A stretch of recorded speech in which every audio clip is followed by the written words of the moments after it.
Hola amigos, ¿qué tal? ¿Cómo estamos? Bueno, pues en este vídeo de hoy os voy a presentar un sencillo circuito, muy sencillito como lo que estamos haciendo aquí, y un circuito que creo que os va a ser muy útil. No es una herramienta, hoy vamos a variar un poquito, no es una herramienta, pero yo creo que a más de uno le va a interesar. Bueno, el circuito en cuestión es este.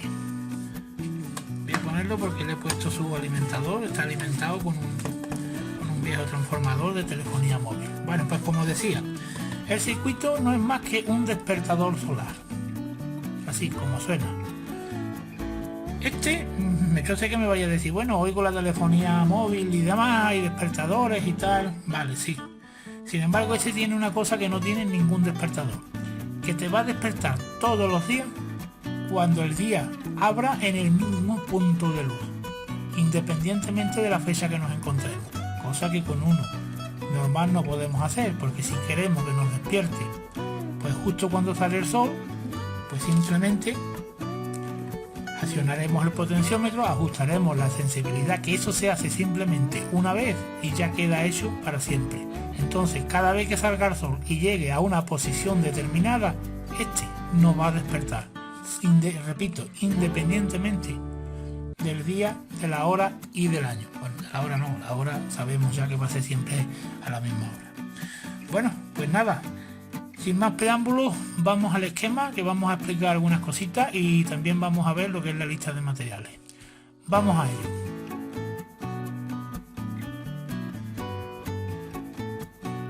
Ya estamos aquí con el esquema. Vamos a explicar 4 cositas así más importantes por encima, para que tengáis una idea del funcionamiento del circuito y bueno, a ver cómo funciona. Vale. Lo primero que vamos a notar en este circuito es la alimentación que está aquí. Este circuito puede funcionar perfectamente entre 5 y 9 voltios. Entre 5 y 9 lo podéis alimentar. Eso sí, depende de la tensión de alimentación, tendremos que recalcular la R4. Esto es muy importante porque podemos quemar el LED. Entonces os voy a poner aquí más o menos, porque yo en mi caso voy a usar este adaptador. Esto es un viejo teléfono móvil. Entonces, si yo voy a alimentar con 5 voltios, lo voy a poner aquí, si no me salgo de cámara. Si alimentáis con 5 voltios, la R4, repito que es esta, la ponéis de 240 ohmios. Si por el contrario alimentáis con 6 voltios, que pueden ser 4 baterías pequeñas AAA de 1.5 voltios, pues 4 serían 6 voltios. Entonces para 6 voltios ponéis 330 ohmios. Y si por el contrario optáis por los 9 voltios de una batería de este tipo, que esta es la 6F22, este tipo de batería es 6F22, es un modelo de 9 voltios. Para esta ponéis una resistencia de 680 ohmios. Esta también, la R3, la podéis bajar un poquito según la alimentación. Si la dejáis así, pues no pasa nada, mejor. ¿Por qué? Un detalle. ¿Por qué este tipo de resistencia? O sea, ¿por qué cambiar la resistencia? Podríamos poner un intermedio aquí de 470 ohmios y nos serviría también perfectamente. Sin embargo, este circuito con esa resistencia más o menos van a tener unos 10 miliamperios. Entonces, mientras menor sea el consumo, más nos va a durar la batería, evidentemente. Y entonces, con 10 miliamperios, la mayoría de los buses funcionan perfectamente. Y sin embargo, el LED con 10 miliamperios es la mitad de su tensión, de su corriente de trabajo, ilumina la mitad o prácticamente, bueno, ilumina prácticamente igual. Sin embargo, nos va a durar el doble de tiempo, porque lo estamos haciendo trabajar a la mitad de su tensión nominal, de su corriente nominal. Este diodo, lo digo para aquellos que no lo sepáis, el rojo, los cálculos los hacéis a 2.1 voltios. Os voy a poner también la fórmula para que sepáis cómo se calcula. La resistencia se calcula de la siguiente forma. Resistencia es igual a la tensión total, que es esta, la que pongamos aquí, menos la tensión de consumo del LED, que en el caso del rojo son 2.1, dividido entre 0.010 amperios. Esta es la fórmula. Repito, tensión total es la tensión que apliquemos aquí. La tensión del LED es la tensión de trabajo, que normalmente los rojos, repito, son de 2.1 voltios. Los verdes más o menos igual, entre 2 y 2.2.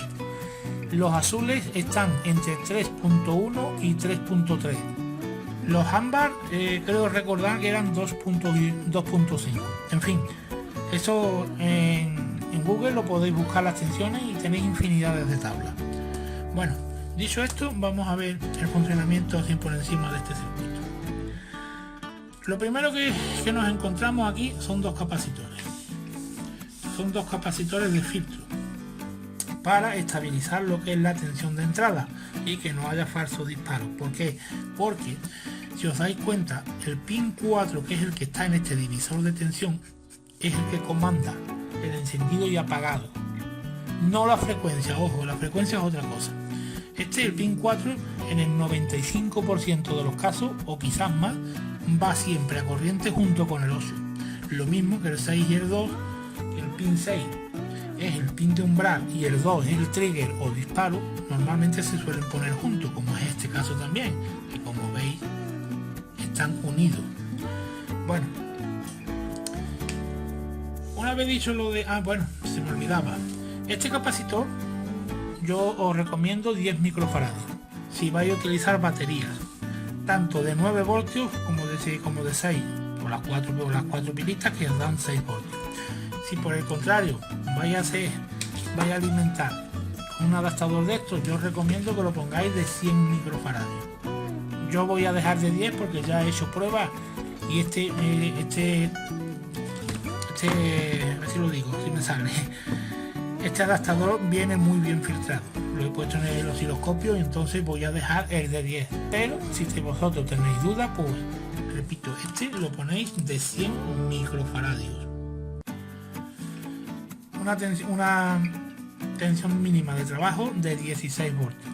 Porque si vais a alimentar a 9 con el de 16 va que chuta. Me refiero a la tensión de aislación del capacitor electrolítico. Bueno, aquí en paralelo al electrolítico, como siempre, tenemos un condensador también de filtro cerámico.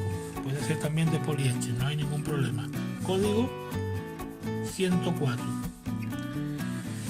Y ahora lo siguiente que nos encontramos aquí es un divisor de tensión conformado por este potenciómetro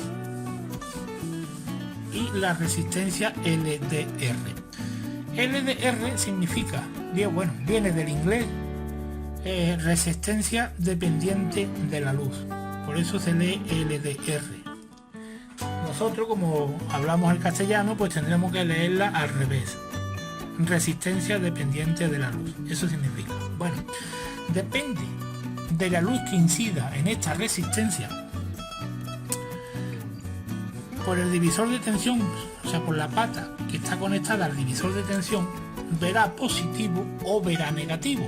Depende también de la posición. Suponiendo que el potenciómetro está a la mitad de su capacidad total, pues entonces cuando incide la luz baja la resistencia. Si a la DLR le está dando una luz continua, es lo mismo que un cable, un cortocircuito. Ella baja su resistencia, entonces la corriente viene por aquí, porque tened en cuenta que la corriente es como el agua, siempre busca el camino más fácil y se va a encontrar el potenciómetro. Este potenciómetro es de 10K, suponiendo que estuviera a la mitad, pues tendría 5 ohmios. Evidentemente,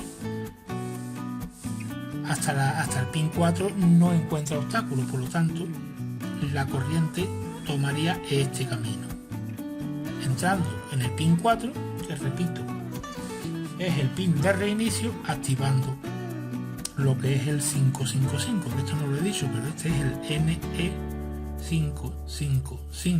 Quizás para mí es el más versátil de todos los integrados que se han inventado. Si por el contrario, aquí, este potenciómetro estuviera 0, es decir, 0 ohmios en la posición girado totalmente a 0 ohmios, pues la corriente se iría directamente a tierra. Entonces, según la luz que incide aquí y la posición de este potenciómetro, la pata 4 disparará al trigger en una u otra posición, según la luz que incida. Luego, por el pin 3, este nos entrega un tren de pulso de onda cuadrada, que este sí está gobernado por la R1 y este potenciómetro. Esto también configura otro divisor resistivo, es un divisor de tensión también, resistivo. Entonces, a este divisor, que hay que verlo de esta forma, esto sería como 1, está conectado el C1 de 10 microfaradios. Esto, si nos fijamos bien, no es más que un temporizador resistencia condensador, porque tanto la resistencia como el potenciómetro es un todo, hace uno solo. Entonces, depende de la posición también del potenciómetro, el condensador se cargará antes y se descargará antes o después según vea el potenciómetro, con lo cual es el que gobierna la frecuencia de salida del tren de pulso. Suponiendo que estuviese al mínimo, la frecuencia máxima sería 12 Hz, o lo que es lo mismo, encendería y apagaría este LED y el buzzer que está aquí sonaría 12 veces por segundo. Si por el contrario lo ponemos a máxima, es decir, a su máxima resistencia, la frecuencia es de 1 hercio. Yo creo que una frecuencia más que suficiente, que después veremos por qué. Porque también puede ser molesto para los oídos una frecuencia demasiado rápida. Aparte no lo oiríamos como un zumbido continuo. Bueno, yo creo que aquí poco más se puede decir.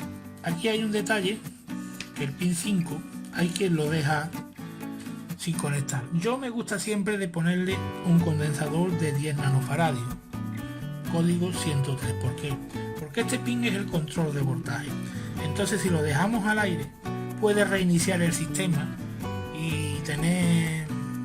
En este caso, por ejemplo, es un circuito que es muy sencillo, podríais dejarlo sin ningún problema. Sin embargo, en otras configuraciones más avanzadas, donde se necesita un mayor control, sí es muy recomendable ponerlo. De todas formas, yo acostumbro a ponerlo siempre, porque es buena costumbre. Bueno, el pin 1, directo a tierra, como siempre.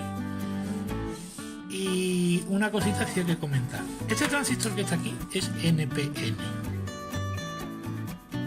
Vamos a subrayar lo de P para entender el funcionamiento. Entonces, la corriente sigue viniendo por aquí. Atraviesa la de 240, atraviesa el LED porque está en configuración directa. Llega también, atraviesa aquí y se queda en el buzzer. Entonces, esto llega aquí y se queda ahí. ¿Por qué se queda ahí? Porque hasta que aquí no haya un pulso alto, es decir, un 1 lógico, sea de cualquier valor, bien entre 5 y 9 voltios, que nos va a dar, el transistor no va a entrar en saturación. Entonces, este transistor está configurado como interruptor. Lo único que hace es abrir y cerrar. Cuando hay un pulso alto, activa la base, con lo cual el transistor entra en saturación, o lo que es lo mismo, conduce, haciendo que el LED y el buzzer suene y el LED encienda. La frecuencia, como he dicho antes, está comandada por este potenciómetro y este capacitor. Esta resistencia que conforma este divisor de tensión está aquí por si acaso nosotros pusiéramos el potenciómetro a 0, no se queme lo que es el circuito integrado. Yo creo que aquí poco más hay que explicar. Como veis, el funcionamiento es muy sencillo, no vamos a perder más tiempo. Como siempre, deciros que si tenéis alguna duda, me dejáis la pregunta que queráis en los comentarios del vídeo y yo os responderé e intentaré resolver las dudas que tengáis. Bueno, pues vamos a pasar rápidamente a la lista de materiales, a ver qué materiales necesitamos para construir este pequeño circuito.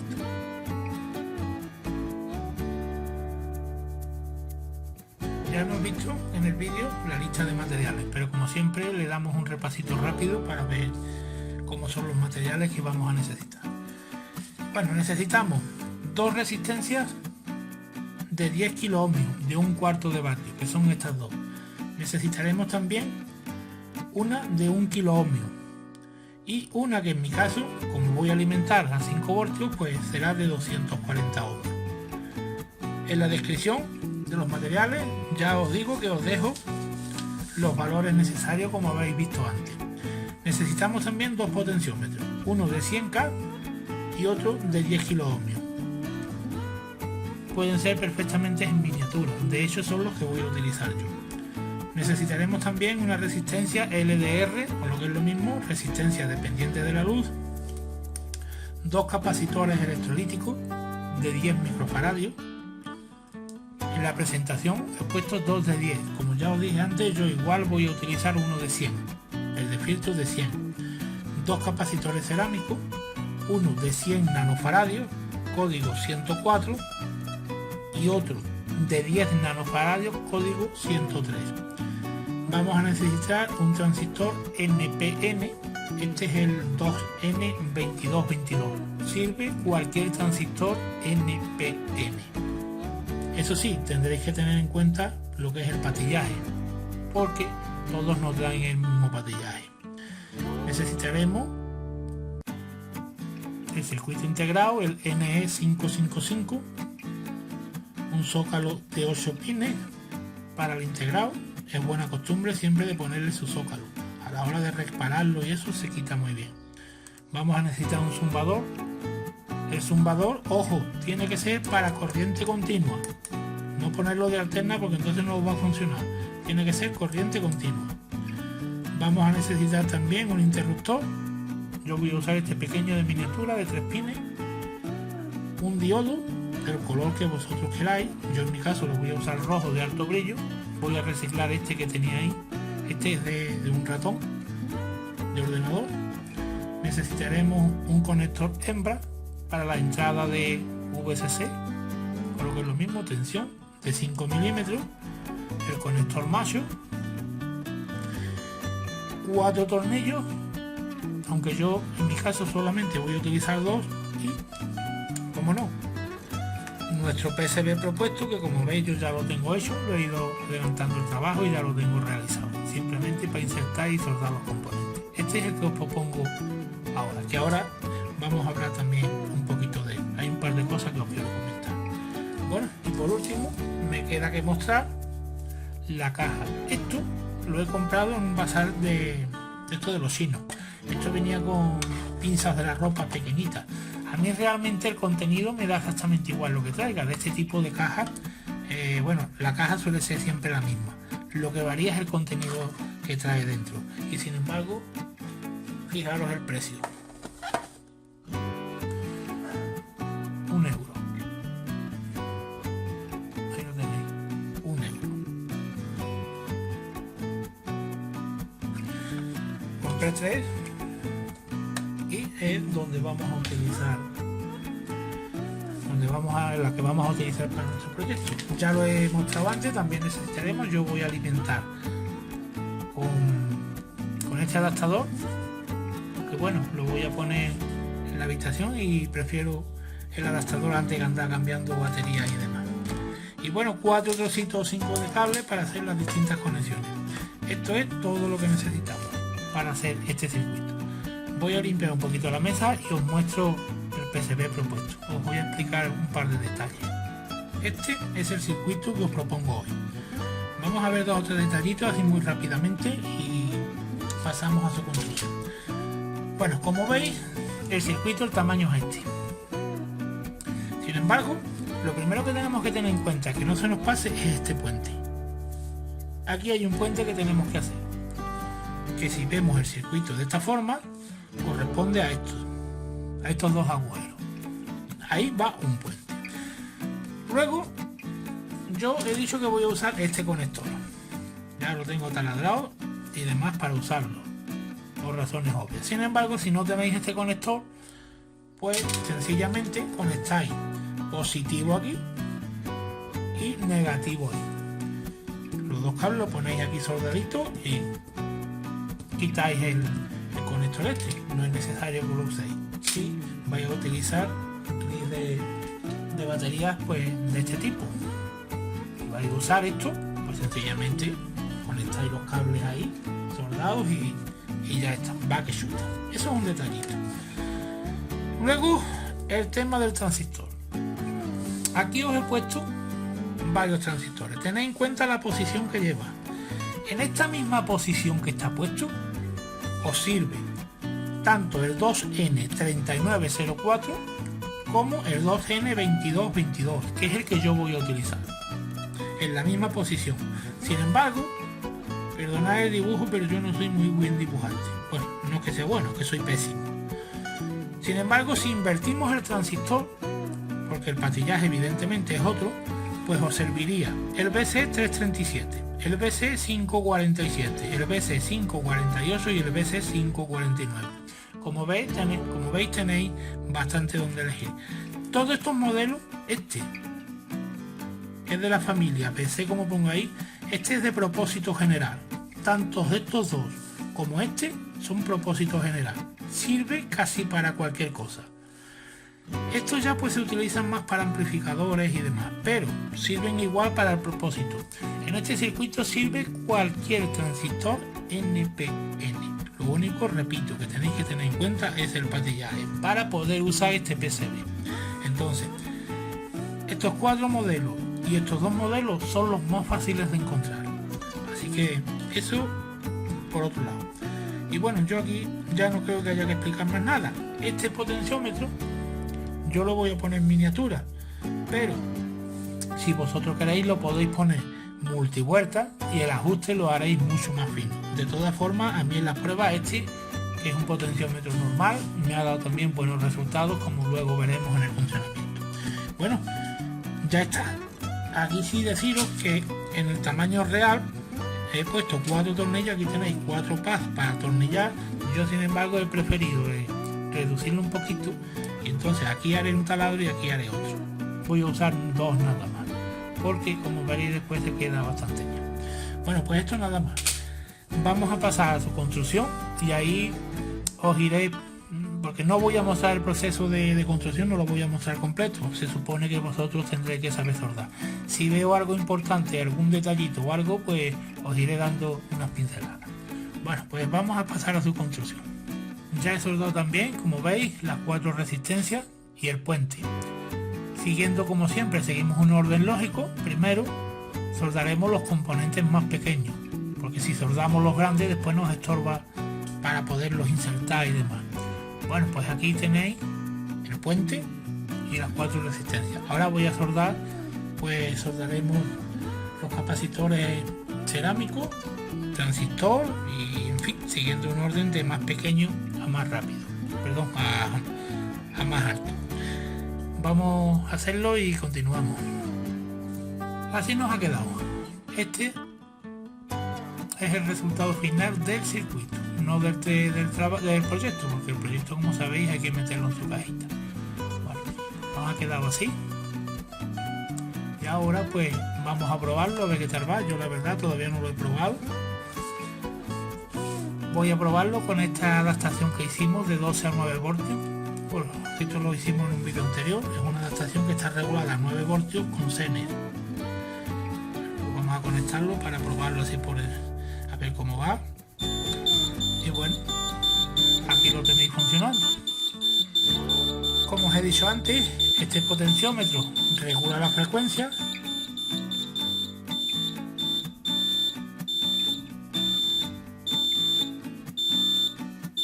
Eso es lo mínimo, 1 hercio,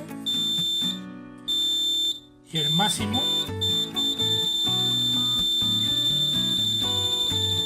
ahí lo tenéis.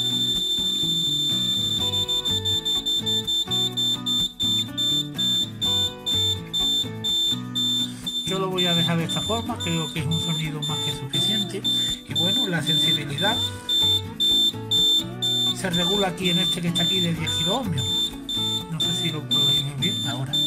Aquí en este donde regularemos la intensidad, perdón, la sensibilidad. Vamos a pasar la mano, a ver qué tal. como veis, en el momento que detecta un poquito de sombra, automáticamente, con lo cual pues el circuito está funcionando perfectamente. Bueno, pues vamos a meterlo en su cajita y daremos por finalizado el proyecto. Lo meto y volvemos. Ahora sí, este es el resultado final. Sé que me vaya a decir alguno que bueno, que la caja es demasiado grande, pero a mí me gusta el resultado. La idea es simple: cuando lo vayamos a utilizar le quitamos la tapa, terminamos de utilizarlo y a ponerlo. Al final es un cambio de última hora que os voy a mostrar. Como veis, he soldado directamente el cable a la placa, porque como os dije, lo voy a alimentar directamente con este alimentador o adaptador de teléfono. Entonces he visto que era una tontería tener la clavija para allá para acá, porque cuando esto va a estar siempre conectado. Entonces pues la he quitado y he hecho el cambio ese tal y como os dije. Al final iba a sacar también la LDR, la iba a sacar fuera, pero he preferido dejarla dentro, porque como la cajita, como veis, se puede destapar, pues queda perfecta. Bueno, pues vamos a conectarlo a ver qué tal va. Como veis, está funcionando. A ver ahora cuando pase la mano, ¿qué pasa? Ahí tenéis, te calla la boca.